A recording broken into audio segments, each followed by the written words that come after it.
Um corpo em queda livre sujeita-se à aceleração gravitacional de 10 metros por segundo, e ele passa por um ponto A com velocidade de 10 metros por segundo e um ponto B com velocidade de 50 metros por segundo. A questão quer saber, então, a distância entre os pontos A e B. Bom, eu tenho um corpo, o corpo aqui em cima, ele se encontrava a uma velocidade inicial de 0 metros por segundo, porque ele estava parado. De repente, alguém diz que ele precisa cair, ele vai iniciar o seu movimento com uma gravidade, ele vai ter aceleração, então. A aceleração que ele vai estar submetido é a gravidade, e como está a favor da gravidade, vai ser uma aceleração positiva. Essa taxa aqui representa quanto de velocidade é acrescido a cada segundo. Então, eu sei que o ponto A, ele poderia estar, por exemplo, aqui, e nesse ponto A, a velocidade, segundo o exercício, é de 10 metros por segundo. Passado algum tempo, esse corpo vai passar por um ponto B, isso é lógico, porque ele está caindo. Só que ele não vai ter os mesmos 10 metros por segundo, porque existe uma gravidade, e essa gravidade vai acrescer velocidades a cada intervalo de tempo, né? No caso aqui, vai ser acrescido 10 metros por segundo de velocidade a cada segundo passado. Então, nesse ponto V de B, você tem 50 metros por segundo de velocidade. Essa velocidade vai aumentar devido justamente a essa aceleração que o móvel é submetido, que esse corpo é submetido. Bom, aqui é uma queda, e a principal informação que você nunca pode esquecer é justamente que a velocidade inicial ela vale zero. Agora, usando aquela fórmula de Torricelli, que é a fórmula do movimento uniformemente variado, isso porque ele é variado por ter aceleração, velocidades diferentes, porque a velocidade está variando. Pela fórmula de Torricelli, você sabe que a velocidade final ao quadrado é igual à velocidade inicial ao quadrado, mais 2 vezes a aceleração vezes a variação do espaço. Essa aqui é uma fórmula muito utilizada quando você não sabe quem é o tempo, certo? Em vez de você descobrir quem é o tempo, para depois usar aquela fórmula, a função horária dos espaços no movimento uniformemente variado, a fórmula de Torricelli é uma saída por não ter a variável tempo, certo? Bom, então aqui você sabe que a velocidade inicial é zero, e eu quero saber quanto de variação de espaço teve do ponto inicial até esse primeiro ponto. Então, vamos lá. A velocidade final, que é a velocidade no ponto A, é justamente o 10. Quando ele passa pelo A, ele está a 10 metros por segundo. A inicial é zero, porque ele parte do repouso.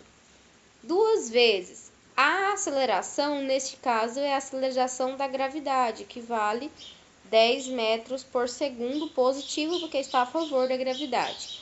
E a variação do espaço é o que eu quero descobrir. 10 ao quadrado é 100, 0 ao quadrado não me importa, porque vai dar zero. 2 vezes 10 é 20, 20 ΔS. ΔS vai ser, então, 100 dividido por 20.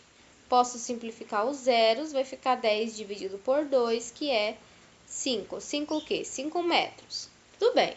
Então, significa que no ponto A, o espaço é de 5 metros. Bom, mas ele quer saber a distância do A para o B. Então, vamos procurar qual que é a distância do início até o ponto B. Usando a mesma fórmula de novo, a mesma fórmula de Torricelli, só que agora considerando a velocidade final como 150. Isso porque no ponto B, o seu corpo vai passar para 50 metros por segundo. Então, a final é 50, a inicial é zero do mesmo jeito, 2 vezes o 10, que a aceleração é a aceleração da gravidade, vezes a variação do espaço. 50 ao quadrado é mesmo que 5 vezes 5, que vai dar 25. E o 10 elevado a 2, que vai dar 100. Então, ficaria assim, 2.500. 2 vezes o 10 Já vamos colocar o resultado aqui para economizar espaço. 2 vezes 10, 20.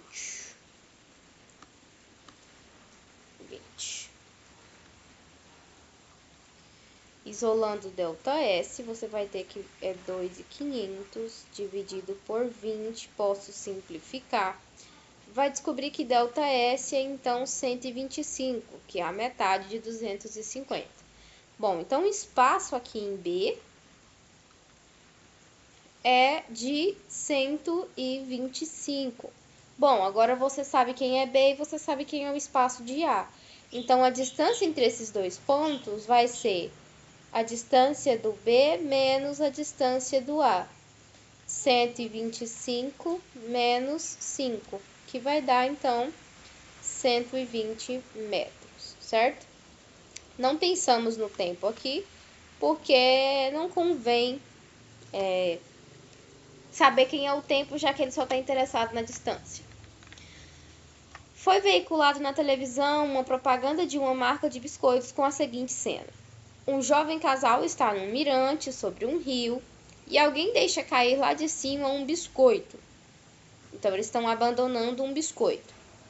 Passado alguns segundos, o rapaz se atira do mesmo lugar de onde caiu o biscoito e consegue agarrá-lo no ar.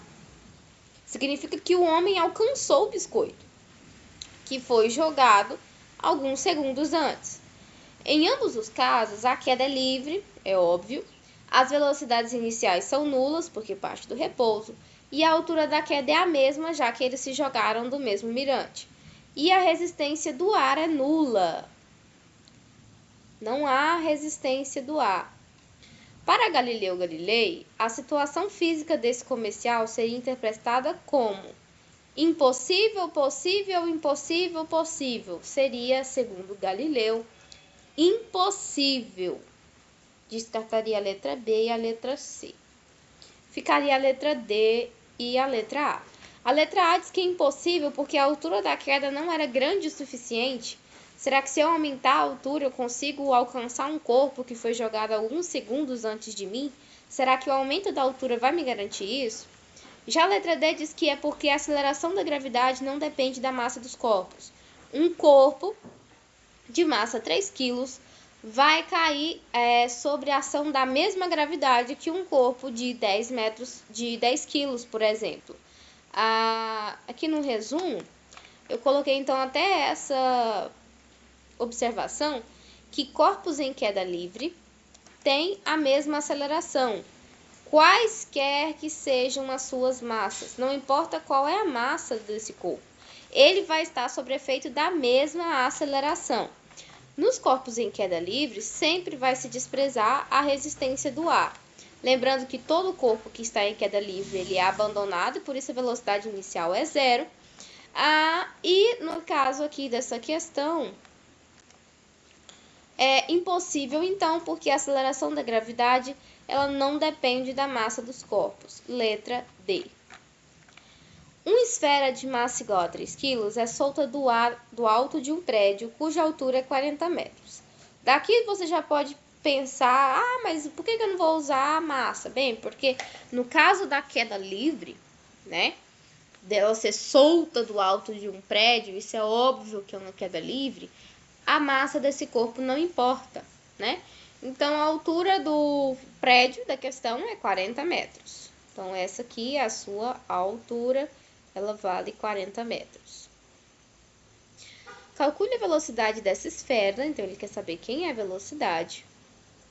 Quando ela atinge o chão, então ele quer saber a velocidade final. Considerando a aceleração da gravidade como, então você sabe que tem aceleração, que essa aceleração é a aceleração da gravidade e que ela vale 10 metros por segundo ao quadrado. Quando a questão não falar qual é a gravidade, você pode considerar 9,8 ou 10, tá? Ok. Agora vamos pensar então o que está acontecendo aqui. Ele quer saber a velocidade, te deu a aceleração e te deu a altura. Te deu tempo? Não. Isso significa que já é Torricelli. Torricelli seria a seguinte equação então. Velocidade final ao quadrado é igual a inicial ao quadrado mais 2 vezes a aceleração vezes a variação do espaço. A velocidade final ele quer descobrir. A velocidade inicial em um corpo em queda livre é 0. 2 vezes a aceleração em um corpo em queda livre é a aceleração da gravidade, que vale 10 metros por segundo. E a variação do espaço, no caso de um corpo em queda livre, seria lá o espaço final menos o espaço inicial.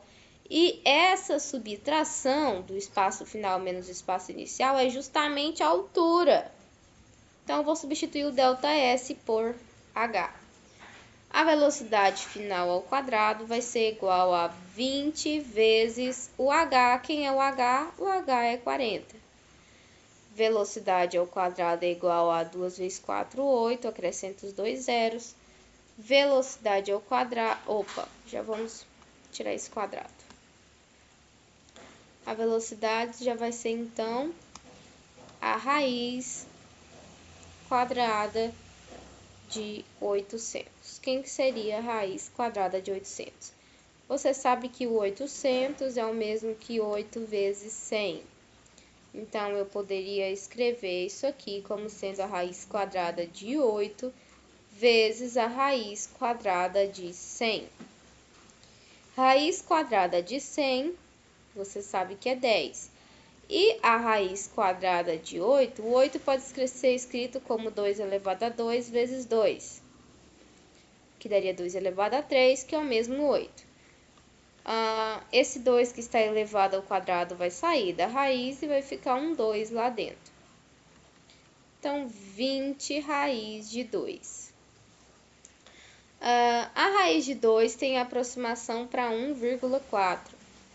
Aí, no caso, a gente vai ter 20 vezes 1,4. 4 vezes 0, 0. 4 vezes 2, 8. 1 vezes 0, 0. E 1 vezes 2, 2. 0, 8, 2. Uma casa.